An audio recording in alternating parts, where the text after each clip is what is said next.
Hi everyone, I'm Scott, and a while back, some of my fellow YouTubians, such as DVD Collector 1974, aka James, and Forkerball, aka Ian, and a few others were doing videos with a common theme, and one of them was top 5 action movies of the 90s. And when it comes to 90s action movies, I went to see pretty much all of them. I saw as many as I could because I was super pumped for action scenes and chases and gunfights and all kinds of other great stuff like that. Wanted to see as many of them as possible on the big screen. And so I wanted to, it's been a while since they did those videos, a couple months maybe just a month, I'm not really sure. But if I find, I'm going to see if I can locate those videos and include the links in the description if you haven't seen them yet. I want to do my own little top 10 list of action movies from the 90s. And unlike the other guys who included movies like The Matrix and Terminator 2, I decided to only go with straight action movies, no sci-fi action movies. Anything that involves futuristic settings or time travel or, you know, incredibly advanced robots or whatever, all sort of reality and present-day based, you know, action versus, you know, those sci-fi concepts. So my number 10 is Die Hard 2, which came out in 1990. It was directed by Renny Harlin, and it's not as good, of course, as the first Die Hard movie, but it's a fun movie, and it has lots of really good crowd-pleasing moments. One important aspect for me of an action movie as the criteria for this list was that it had a few action scenes, not just like one or two. So that sort of disqualified the first Mission Impossible movie. The other Mission Impossible movies could certainly be action movies, but the first one, directed by Brian De Palma, is more of a suspense movie with like 2 action scenes. Particularly the one at the end involving the bullet train. Die Hard 2, though, has plenty of action in it, and you know, a lot of good returning characters from the first movie. Not that that's important, but it's just a good, solid movie. Has a good villain in William Sadler, a number of good shootouts and confrontations like that. So Die Hard 2 is number 10. Number 9, Lethal Weapon 3. The first 2 Lethal Weapon movies came out in the 80s, and so I had seen them both, and I wasn't a huge fan of the first one, but the second one I liked a bit more, and the third one I liked best of all 4 films. Danny Glover's character is about to retire. He's retiring within days, but he's very reluctant because he doesn't know what he's going to do if he's not being a cop and being Mel Gibson's partner. Mel Gibson, of course, is not happy about it because, you know, he's sort of made a life with his partner and his partner's family. They're all sort of like one big family. You know, there's this great scene in the middle of the movie where he doesn't know what he's going to do after he, you know, has to partner up with someone else. He has to sort of start over again. And not only that, but there's a lot of really good chases and shootouts in the movie, and a really good villain in Patrick Wilson, who plays an ex-cop who decided to become a criminal because it was more profitable. And one of the reasons why he did that is because he didn't want to have to retire either. You know, what does a cop do when he's retiring? You know, I mean, you just get depressed and want to kill yourself. So he decided to become a criminal instead. So that's a nice thematic tie-in right there. Just a good, solid movie. All 4 movies were directed by Richard Donner, but I like Lethal Weapon 3 the best. Number 8, Face Off, directed by John Woo. He, of course, is well known for his Hong Kong movies, and he made 5 American films, I think, and all 5 of them have his, you know, sort of trademarks, but Face Off is definitely the best of them. It's Nicolas Cage and John Travolta, of course. John Travolta is an FBI agent, Nicolas Cage is a terrorist, he gets captured. They find out there's a bomb that he set that's due to go off in a few days, so John Travolta undergoes this procedure to have his face replaced with Nicolas Cage's face and impersonate him, so that he can find out where the bomb is, and then Nicolas Cage wakes up and takes Travolta's face, forces the doctors to surgically, you know, give him Travolta's face, so they change roles, basically, and that's a lot of fun. Both of the actors in this movie have lots and lots of fun, and some of the set pieces in this movie are totally amazing. They're just outrageously fun. So yeah, had to have put that one on there, even though it sort of skirts the science fiction line, but nowadays they're doing face transplants, you know. It took them a little bit longer than 1997, but they're actually doing them now. So yeah, just barely squeaked in the criteria right there, but, you know, it's such a great action movie, you know, that I wanted to include it. Number 7, The Last Boy Scout, directed by the late great Tony Scott and starring Bruce Willis and Damon Wayans. And the screenplay was written by Shane Black, of course, who did the original scripts for Lethal Weapon. and yeah, that's right, Lethal Weapon and a few others. This is a sort of down and dirty. Most of the characters are really scummy characters, which is fun. You know, they don't feel the need to be polite or proper. You know, they're just, you know, elbowing their way through the world any way they can. Bruce Willis is a PI. His friend gets killed, so he starts to investigate how that happened.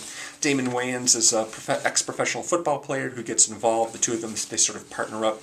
And it's kind of a shame that they never made a sequel of this movie, because I would have liked to see more of the two of them giving each other a lot of shit. Because that's what they do throughout most of the movies, give each other shit, and it's fun. It's really fun. It's a funny movie, and some really, you know, good fights and good shootouts. Yeah, I like Tony Scott a lot. One of my favorite Tony Scott films.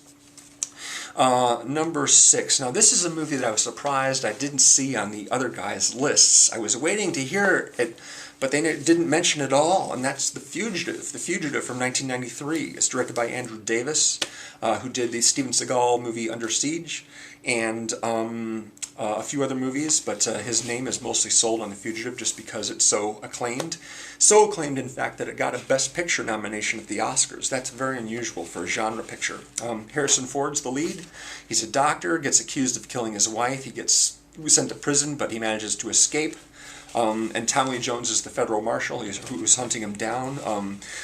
Really good actors in this movie. You know, it's just a well-acted film, and has some good set pieces as well, but it's mostly about character, mostly about the search. Harrison Ford searching for the guy who really killed his wife, and Tommy Lee Jones doing everything he can to pursue him, and gradually coming over to realize that he was telling the truth and he actually is innocent.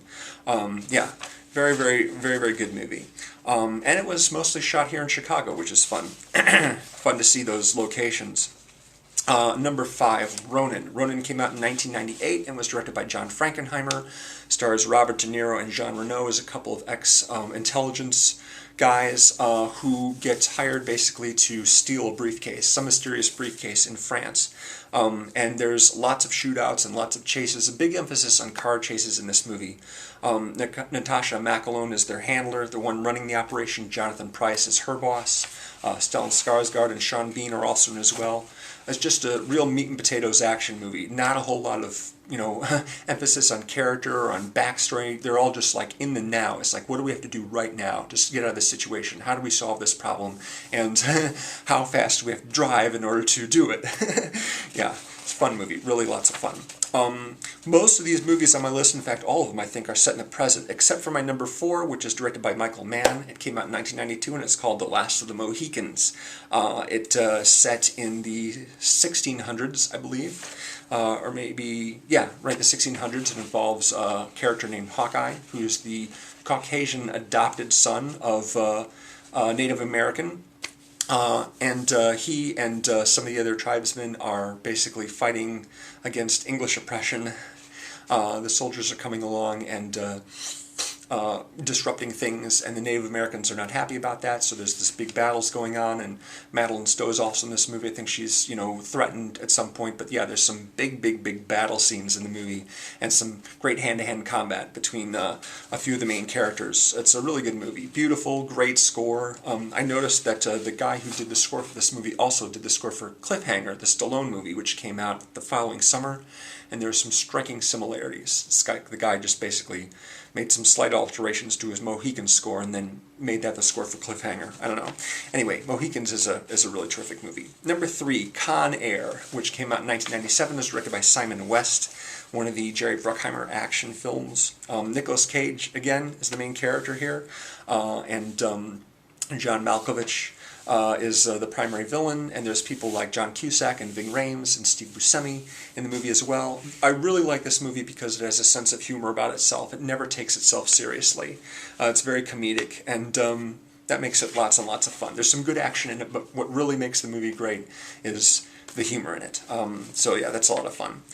Number 2, I really would have liked to include the John Woo film The Killer, because it came out in 1991 in Chicago. However, it's not really a 90s movie. It came out in 89 originally. But however, his follow-up to that, Hard Boiled, is definitely a 90s movie, and that's an amazing film.